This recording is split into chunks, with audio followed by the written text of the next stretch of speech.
ఆంధ్రప్రదేశ్లో కూటమి ప్రభుత్వం కొలువుదీరింది. ఈరోజు ముఖ్యమంత్రిగా తెలుగుదేశం పార్టీ అధినేత నారా చంద్రబాబు నాయుడు గారు ప్రమాణ స్వీకారం చేశారు. మరి కొత్తగా ఏర్పడే ప్రభుత్వంలో కేబినెట్ సంగతి ఏంటి, టీడీపీ నుంచి ఎవరెవరు బెక్కలేకపోతున్నాయనే చర్చ జోరుగా జరిగింది ఎన్ని రోజులు. అలాగే జనసేన పార్టీ, బీజేపీల నుంచి ఎవరు రేసులోనే ఉత్కంఠ కొనసాగుతూనే ఉంది ఇప్పటికీ. అలాగే పవన్ కళ్యాణ్ గారు తన పదవిపై ఎలాంటి నిర్ణయం తీసుకోబోతున్నారనే చర్చ గట్టిగా జరుగుతున్న విషయం మనకందరికీ తెలిసిందే. ఇకపోతే పవన్ కళ్యాణ్ గారు ఉప ముఖ్యమంత్రిగా ఆయన ప్రమాణ స్వీకారం చేశారు ఈరోజు.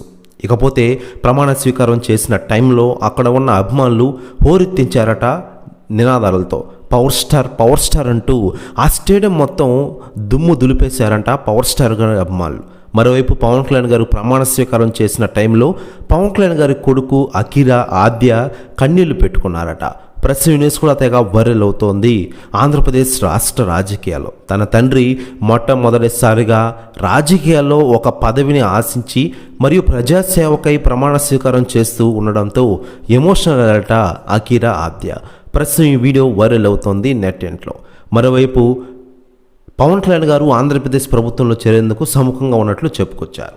ఇక స్క్రోలింగ్ విషయానికి వస్తే పవన్ కళ్యాణ్ గారు డిప్యూటీ సీఎం పదవి ఆశిస్తున్నట్లు ఇప్పటికే ఎన్డీటీవీ లాంటి వాళ్ళు స్పష్టం చేసిన విషయం విదితమే.